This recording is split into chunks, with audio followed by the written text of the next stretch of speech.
Hello dear students, welcome you all for transmission and distribution class. So in the previous class you have seen regarding some of the types of underground cables and construction and all.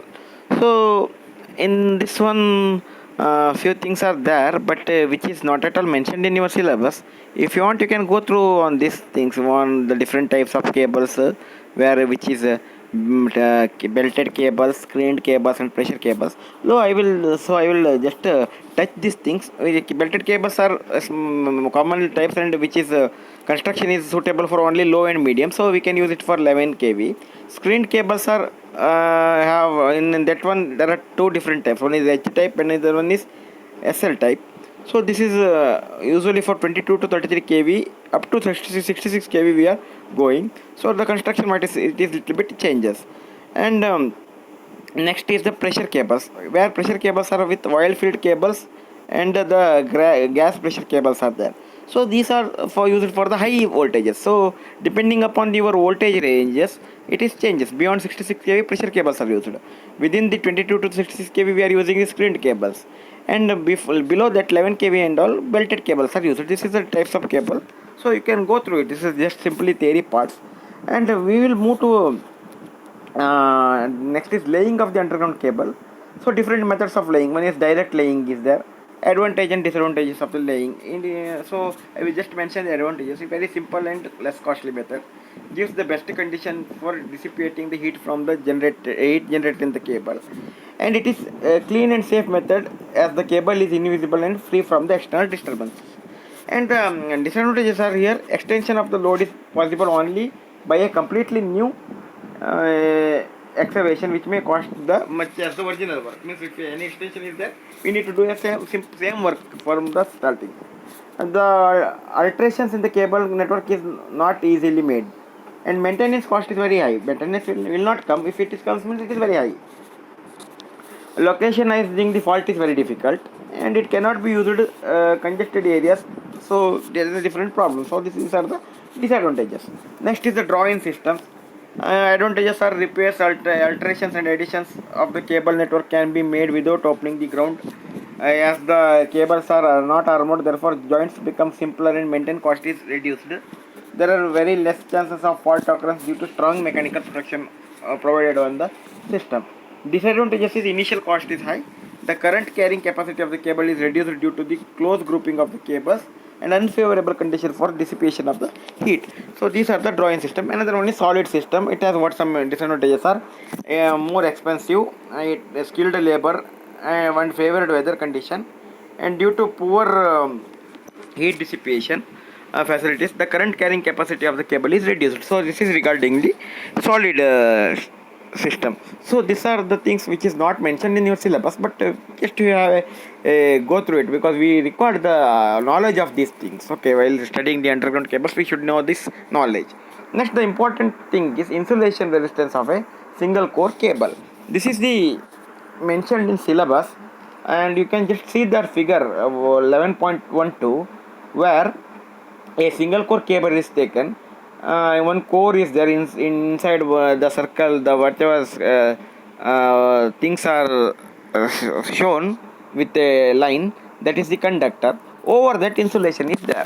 Here the cable conductor is provided with a suitable thickness of insulating material in order to prevent the leakage current. The path for the leakage current is radial through the insulation. The opposition is offered by the insulation to leakage current is known as the insulation resistance of the cable. For satisfactory operation, the insulation resistance of the cable should be very high. Yes, we know that insulation should be very high, then only this insulation is good. So considering this figure, let us have a small r1 is the radius of the conductor. You can see there the lined things. Okay, the conductor what is shown in the figure, you can just see here. R1 is the radius of the conductor, and R2 is the conductor of radius of the cable, which is insulation. You can see this. Internal sheath radius is R2, and conductor's radius is R1, and L is the length of the cable, and rho is the resistivity of the insulation material used here. So consider a very small layer of insulation thickness dx. Whatever the two things within the dotted pink lines, we are considered the area of dx, or small thickness dx is considered, which is x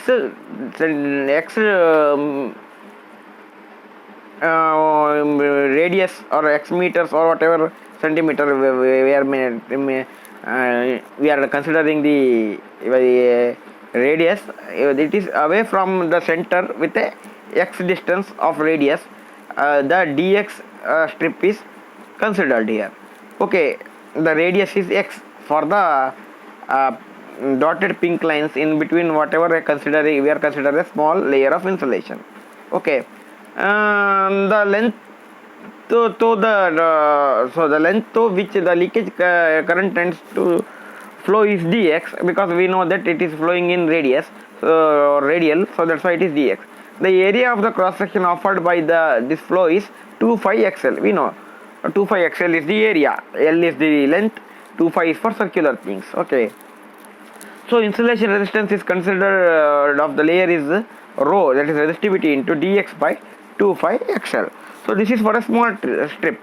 So but if you want the resistance, what we have to do, we need to find the total area. What is the total area after conductor till the insulation end?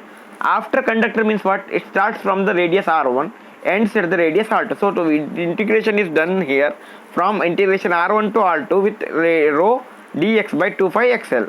So if you integrate it, where rho by 2 pi fl is the 2 pi l is the common, and integration of 1 over x, which is nothing but integration of 1 over x is the natural logarithm of x, or here r2 and r1 are the limits. Obviously log limits are log r1 r2 minus log r1, or it can be given as log r2 by r1.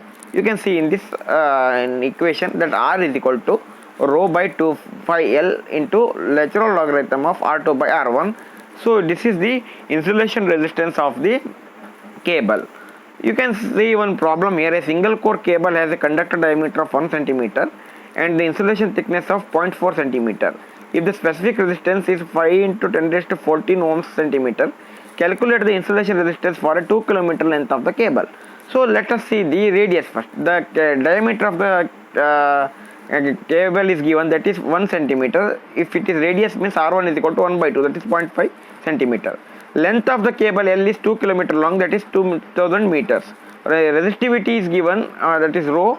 It is given in ohms centimeter. We will convert it into ohms meter, that is 5 into 10 raised to 12 ohm meter. So internal sheath of the radius, actually they are specified the 0.4 centimeter of thickness. So 0.5 is the radius of conductor plus 0.4, which gives the 0.9 centimeter as the internal sheath radius.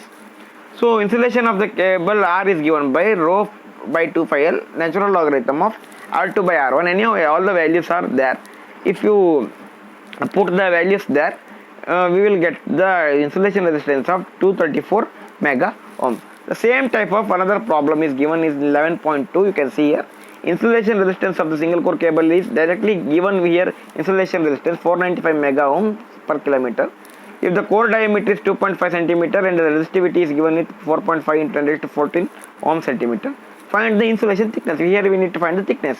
So length is known, resistance R is known. R1 can be calculated by 2.5 by 2 and resistivity is given. We need to put the values in the equation R, and unknown thing is here R2. So if you are solve for R2 with the anti-log, that is what we need to get by the e raised to, we can do for the natural logarithm. So we are going to get the thickness as the R2 we will get first, then R2 minus R1 is nothing but the thickness, that is 1.25 centimeter. So same type another problem is given. Here they need told to find out the what is resistivity rho. Same equation is used when unknown things to be find using the known parameters. You can try this 11.3 and all the three problems you once solve by your own. Anyhow, you are knowing all the equations, and the method is also very simple. You try by your own ones. So this is one of the important thing, that is insulation resistance of the single core cable. Then next class we will see the capacitance of the cable, grading of the cable, all those things. So this is one of the important things. Solve all the three problems, 11.1, 11.2 and 11.3, and submit it as an assignment. Thank you.